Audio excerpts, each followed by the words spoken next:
किसान साथियों नमस्कार। आज आज आप पे पहुंच गए हाँ इगरा गांव में, जो जींद जिला में पड़ा है। और यह बहुत ही बड़ी परस है और इस परस में कपड़ा स्पेशल कैसे बनाया गया है वो सारे मेरे गुरुजी रणबीर रेड्डू जी हैं, साथ में हमारे जयपाल भाई साहब खड़े हुए हैं। और वे जो जयपाल हैं बहुत सालों से प्राकृतिक खेती कर ध्यान आ रहे हैं। जयपाल भाई ने हरियाणा में पूरा डंका बजा रखा है कपास के ऊपर। कपास में स्प्रे ऐसे भयंकर भयंकर करे जा है, फिर भी कपास की खेती पूरी नहीं होती है। कपास में बिना स्प्रे करे कपास होती को नहीं, यह किसाना के दिमाग में बिठाई दी बात है। और जयपाल भाई ने यह पूरी करके दिखाई है, बिना स्प्रे भी कपास हुआ है। इस बारे में बातचीत पहला जयपाल भाई साहब से करांगे, उसके बाद हमारे देश के गुरु हैं रणबीर रेड्डू जी, उनसे बाद में बातचीत करांगे। जयपाल भाई राम राम। राम राम जी। क्या नाम है जी आपका? जयपाल पुनिया। कौन सा गांव है जी?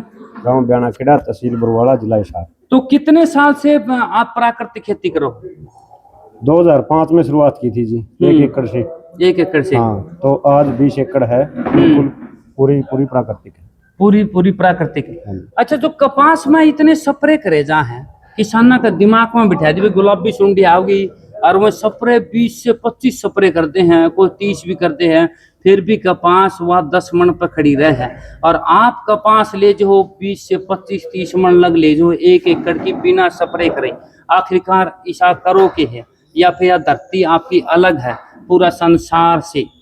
इसके बारे में पूरी बात बताइए। जमीन सबकी एक है।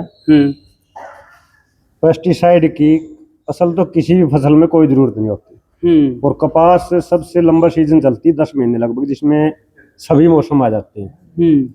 और जब कपास को किसी पेस्टिसाइड की जरूरत नहीं है तो फिर दूसरी फसलों को तो मतलब ही नहीं है कि किसी पेस्टिसाइड की जरूरत पड़ेगी। 2014 से हम कीट साक्षरता मिशन से जुड़े, जो डॉक्टर सुरेंद्र दलाल जी ने चलाया था, जिसमें मनबीर जी पहले उसके शिष्य थे डॉक्टर सुरेंद्र दलाल जी के। तो इनसे मुलाकात हुई, तो इनको देख के इनसे हमने सीख के जहर पेस्टिसाइड बिल्कुल बंद कर दिया। और जो हमारी कपास होती है वो जो आम किसान, जो पड़ोसी किसान है, उसके बराबर ही पैदावार होती है, किसी से ना कभी कम हुई मान लो ना कहीं ज्यादा हो। तो इसमें कोई जमीन अलग है या उसका नहीं है। हमें ये पता चल गया कि कपास के खेत में कौन कौन से कीड़े आते हैं और किस टाइम पे आते हैं और क्या काम है उनका। जो शाकाहारी और मांसाहारी कीड़े हैं तो उनकी हमने पहचान कर ली, तो वो हमारा जो भय था, जो डर था, वो निकल गया। और जो पेस्टिसाइड डालते हैं तो वो दरअसल एक है, ये बाजार ने भय और भ्रम की स्थिति पैदा कर रखी है और भय पैदा कर रखा है किसान के दिमाग में कि अगर आप ये पेस्टिसाइड नहीं डालोगे तो आपके खेत में इतने कीड़े, तो इतना नुकसान आपको होगा। तो उस भय और भ्रम से हम दूर निकल सकते। अच्छा। हाँ। तो ये जो पंजाब से अपने माता जी आई हुई है और एक बड़ी बहन आई हुई है अपनी, ये एक बार दिखाइयो। तो ये जो कपड़ा बना हुआ है, ये प्योर देसी कपड़ा बना हुआ है, जो पहले अपने दादे परदादे पहना करते, तो वो कपड़ा बना हुआ है। तो इन्होंने आपकी कपास खरीदी मार्केट में 7,000 का रेट था, तो आपकी तो फिर 20-30 हजार रुपये क्विंटल के हिसाब से खरीदी होगी। हमारी जो कपास थी वो जो पहले हमारे बुजुर्ग कपास उगाते थे, नॉन बीटी नॉन हाइब्रिड जो कपास थी, और जो बिनोड़े हम रात को भिगो देते थे और सुबह राख में चाश के फिर वो उसकी बिजाई करते थे हल्के साथ में, तो वही हम बीज, पुराने जो बीज थे अपने, वही उगाते हैं। और जो खेती विरासत मिशन के साथ हमारा आपस में सब किसान मिलके 20-30 जितने भी थे, तो इन्होंने एक संगठन के हिसाब से कपास का कपड़ा बनाने की सोची कि हम अपने कपास का कपड़ा बनाएंगे और अपना ही कपड़ा पहनेंगे। जब हम जहर के बिना का खाना खाते हैं, जहर मुक्त खाना, तो हम कपड़ा भी जहर मुक्त ही पहनेंगे। इसलिए हमने शुरुआत की। और जो आप कीमत की बात कर रहे हैं, जो आम बाजार में कीमत लगती है कपास की, तो उससे 15% हमारे ज्यादा जाती है। अच्छा जी। हाँ जी। तो इसमें किराया भाड़ा मतलब इनका हो गया सारा? किराया भाड़ा अभी तक हम ऐसा करते हैं कि आधा किराया खेती विरासत मिशन देती है और आधा किसान देता है। अच्छा जी। हाँ जी। तो इसमें मतलब जो कपड़ा बना है, या मतलब कपड़ा सारा प्रॉफिट इनको हुआ है या फिर कुछ किसान भैया का भी हुआ है? कुछ नहीं, सब इसमें आपस में साझेदार है।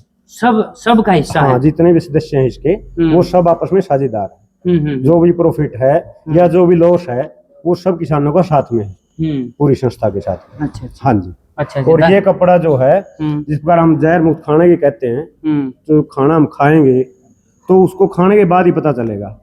तो कपड़े का भी यही कि अगर हम एक बार पहन के देखेंगे ना, तो पता चलेगा कि इस कपड़े में और जो हम बाजार से खरीदते हैं उस कपड़े में कितना अंतर है। ठीक है जी जयपाल जी भाई, धन्यवाद। तो किसान साथियों ये बात करेंगे हमारे रणबीर रेड्डू जी है गुरु जी, और इन्होंने कपास की खेती, मनबीर रेड्डू जी हैं। तो पहले मैं इनकी 5 साल पहले जो वीडियो देखा करता, मैं इनको जाना कौन करता और सुरेंद्र दलाल समझा करता जी। सुरेंद्र दलाल जी बहुत बड़े गुरु जी थे मैं, तो मैं उन यह समझा करता भाई ये तो सुरेंद्र दलाल गुरु जी है। मैं 5 साल से इनकी वीडियो देखता रहा, फिर मुलाकात अभी ये 2-3 महीनों में हुई है, तब जाके पता चला भाई ये तो मनबीर रेड्डू जी गुरु जी हैं, ये तो उनके शिष्य हैं।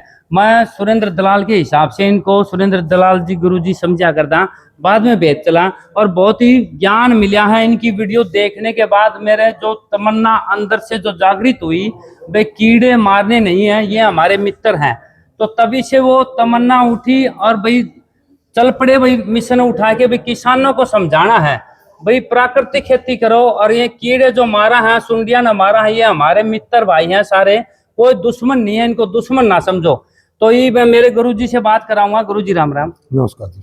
अच्छा गुरुजी, सबसे पहले तो आपको परिचय देने की कोई जरूरत नहीं है, फिर भी अपना पूरा देश जाना, फिर भी छोटा परिचय तो दे दीजिए। मेरा नाम मनबीर रेड्डू है, मैं गांव इगरा का एक छोटा सा किसान हूं और डॉक्टर सुरेंद्र दलाल का पहला शिष्य हूं। तो गुरुजी मतलब इस कपड़े के बारे में तो बताया भी दिया है, मैं बात करूंगा कपास की खेती खपे, और कपास की खेती होती को नहीं, गुलाबी सुंडी ने किसान का सर में दर्द करा क्या है, और वह सुंडी किसान का सर में जाए घुसी, वह सुंडी आओगी और कपास छोड़ने लगी खेती। दरअसल डॉक्टर सुरेंद्र दलाल जी जींद जिले में पैदा हुए हैं और वो ऐसा ज्ञान दे गए हैं जैसे श्री कृष्ण जी हरियाणा में ज्ञान दे के गए थे, इसी तरह से कीड़ों के बारे में जो डॉक्टर सुरेंद्र दलाल जी ने ज्ञान दिया है, उसको यदि आप समझ लेंगे तो कीड़ों का भय किसान के दिमाग में नहीं रहेगा। पहली बात, कीड़ा कोई भी समस्या नहीं है, कीड़ा केवल हमारे दिमाग की एक उपज है। प्रकृति ने अपने सिस्टम बना रखे हैं, उन्होंने सारी व्यवस्थाएं सेटल करने के लिए कुछ शाकाहारी कीट और कुछ मांसाहारी कीट प्रकृति ने यहाँ पे स्थापित कर रखे हैं। यदि उनको सही ढंग से समझ लें तो पूरे इंडिया में 1 भी ग्राम पेस्टिसाइड की जरूरत नहीं है। लेकिन जैसे ही हम कीड़े को मारने का प्रकल्प करते हैं, तो जिस भी कीड़े को टारगेट करके हम मारने लगते हैं, वो कीड़ा अपनी संख्या बढ़ा लेता है और उस संख्या के बढ़ने से किसान को नुकसान हो सकता है। इसमें सारा रोल किसान का ही है, और यदि किसान उसको मारने का प्रकल्प ना करे तो वो कीड़ा एक ETL लेवल तक रहता है, जिस लेवल पे वो किसान के यहाँ पे नुकसान नहीं करता, फसल में आता है और अपना काम करता रहता है। कोई भी शाकाहारी कीट पौधे का दुश्मन नहीं है, पौधे के बुलावे के अनुसार पौधे के पास जाता है और वो उसकी मदद के उद्देश्य से जाता है। जब हम उसको मारने के लिए चलते हैं तो उसको कंट्रोल करने वाले कीट हमसे मर जाते हैं और उसके कारण उसकी संख्या बढ़ जाती है, फिर वो नुकसान कर सकता है। तो इस तरह की स्थिति को यदि हम समझें, शुरू में हमने अमेरिकन सुंडी को मारना शुरू किया, उसने हमारे 2001 तक हाथ खड़े करा दिए। फिर हमने मिलीबग को मारना शुरू किया, 2005, 6, 7 में अरबों रुपए का परफेनोफास हरियाणा पंजाब में बिका। उस मिलीबग को मारना छोड़ दिया, वो शांत हो गया। अमेरिकन सुंडी को मारना छोड़ दिया तो वो शांत हो गया। 2007 में हमने सफेद मक्खी को मारना शुरू किया, उसने 2014 में हमारी खड़ी कॉटन में हारो चलवा दी थी, और आपर ने जीरी में बहुत बड़ा नुकसान किया। अब प्रचार में है गुलाबी सुंडी। बहुत से लोगों का मानना है कि गुलाबी सुंडी के कारण कपास का एरिया घट गया है। ऐसा बिल्कुल नहीं है। गुलाबी सुंडी का जैसे जैसे प्रचार हुआ, गुलाबी सुंडी निश्चित रूप से खेतों में बढ़ी है, लेकिन कॉटन बंद हुई है। यह अकेले गुलाबी सुंडी का रोल नहीं है, इसमें फंगस का भी रोल था, और दूसरा किसान का जो काम करने का तरीका है और जो उसकी मेहनत की स्थिति है, उसके कारण भी कॉटन का एरिया घटा है। क्योंकि बाजार धान के लिए अनुकूल है, मशीनरी सारी धान के लिए है, बाजार सारा धान के लिए है, लेबर सारी धान के लिए है। तो कपास में किसान को खुद काम करना पड़ता है, इतनी कैपेसिटी किसान की नहीं रही, चुगाई की समस्या है, और उस सारी चीजों को देखते हुए कपास का एरिया घटा है। पानी की अवेलेबिलिटी बढ़ी है तो धान का एरिया बढ़ गया है। तो असली रोड़ा तो है यहाँ पे, लेकिन दोष सारा गुलाबी सुंडी पे दिया जा रहा है। उसका कारण यह है कि किसान की जो समझ है वो कमजोर पड़ गई है, और उस समझ के कारण ही एरिया घट गया है। तो गुरुजी, ये हमारी जो बहन है, जो कपड़ा एक बार दिखाइए भाई, जो ये कपड़ा लेके आए हैं, इसमें सबसे पहले आपका रोल बताया है भाई, ये कपड़ा रेड्डू जी का है। इसकी बड़ी मेहरबानी है जो हमें यहाँ तक पहुँचाए। नहीं, हम तो बहुत ही झोपड़ी में रहने वाले थे, इन मतलब रणबीर रेड्डी जी ने ही अमीर बनाया। ये बहन का काम है, ये कह रही है।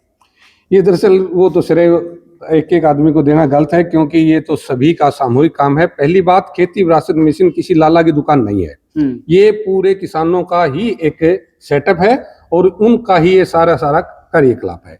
पहला कारण, कपासों जैसे ही हम ऑर्गेनिक खेती करते हैं तो हमारा मजबूरी है कि कुछ क्षेत्र हमारे कपास के ही अनुकूल है, वहां पे कपास उगानी पड़ती है।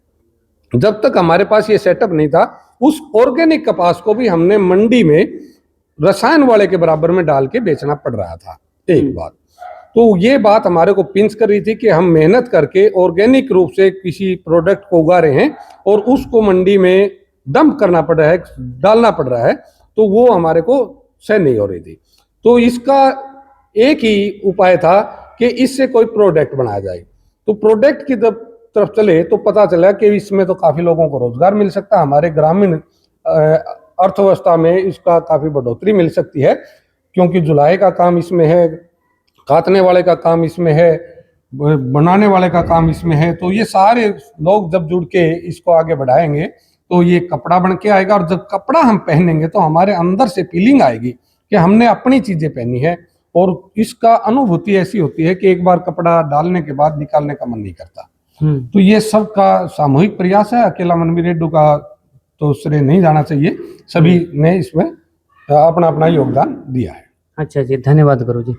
तो ये मिलावांगे अपने रणबीर रेड्डी जी के शिष्य हैं पहला नंबर पे गांव में, जो खेती करन तो भाज्या कर दे, दूर भाज लिया करता भाई मैं खेती कौन करूं, तो खेती में लाने वाले इसके गुरु हैं रणबीर रेड्डी जी। तो बातचीत करावांगे भाई किस चीज की खेती करा करें, कौन कौन सी फसल लगा करें, और इस कपड़े के ऊपर के बातचीत बताऊंगे, सारी बातचीत करांगे। भाई राम राम। नमस्कार जी। क्या नाम है जी आपका? दिनेश कुमार। अच्छा जी, तो कितने साल से मतलब आप खेती प्राकृतिक खेती पाए, उससे पहले रासायनिक खेती करा करते, और रासायनिक खेती से पहला खेत में बढ़िया कौन करता, दूर दूर भाजा करता, मतलब चक्कर क्या था? यो चक्र ये था कि जब हम केमिकल खेती करते हैं, सबसे पहले केमिकल किसान के शरीर पे नुकसान करता है। तो जब कोई चीज नुकसान कर रही है तो उससे मजबूरी में तो कोई बेशक घुस जाओ, दूर तो सभी हटना चाहेंगे। तो जैसे हमने डॉक्टर सुरेंद्र दलाल जी के संपर्क में आए तो इस केमिकल से हमारा पिंड छूटा और हम धीरे धीरे बढ़ते बढ़ते जैविक खेती पे आगे। हम पिछले 2010 से पूर्ण रूप से जैविक खेती कर रहे हैं। तो इसमें जैविक खेती में मतलब आपका प्रॉफिट कपास से ज्यादा होया है, या धान की फसल से ज्यादा होया है, या फिर आप गन्ना की फसल से ज्यादा प्रॉफिट मानो? पहली बात तो मैं ये बता देता हूँ, खेती पैसा कमाने का धंधा नहीं है, खेती अच्छा जीवन जीने का माध्यम है। और खेती आपको कभी भी पैसा नहीं देगी, खेती से निकलने वाला जो प्रोडक्ट बनेगा वो आपको पैसा देगा। तो हमने खेती के साथ साथ इसी पे काम किया है, गन्ने से गन्ने के प्रोडक्ट बनाए हैं और बाजरे से बाजरे के प्रोडक्ट बनाए हैं। और ये जैसे रणबीर जी ने बताया कि हमें कॉटन उगा के मजबूरी में डंप करनी पड़ती थी मंडी में, तो इससे बढ़ते बढ़ते सभी के मिले जुले प्रयास से आज हम अपनी ऑर्गेनिक कॉटन का ऑर्गेनिक कपड़ा भी लेके आगे। तो ऑर्गेनिक जो कपड़ा लाए थे, इसमें फिर आपका योगदान कितना रहा है? योगदान इसमें ये देखोगे तो सभी का है। हमारा ये योगदान है कि हमने ऑर्गेनिक कपास पैदा की और फिर उसको मतलब एक माध्यम लेके सभी ने साथ जुड़ के और कपड़े तक लेके आए। अगर अकेले का देखेंगे तो इसमें कोई योगदान नहीं है, और सभी का मिला जुला देखेंगे तो बहुत ज्यादा योगदान है। तो धन्यवाद भाई साहब। तो किसान साथियों, ये बातचीत करावांगे रणबीर रेड्डी जी से, मनबीर रेड्डी जी से बातचीत करानी है। एक विषय पर सवाल और रह गया है, जो पूरा संसार में वो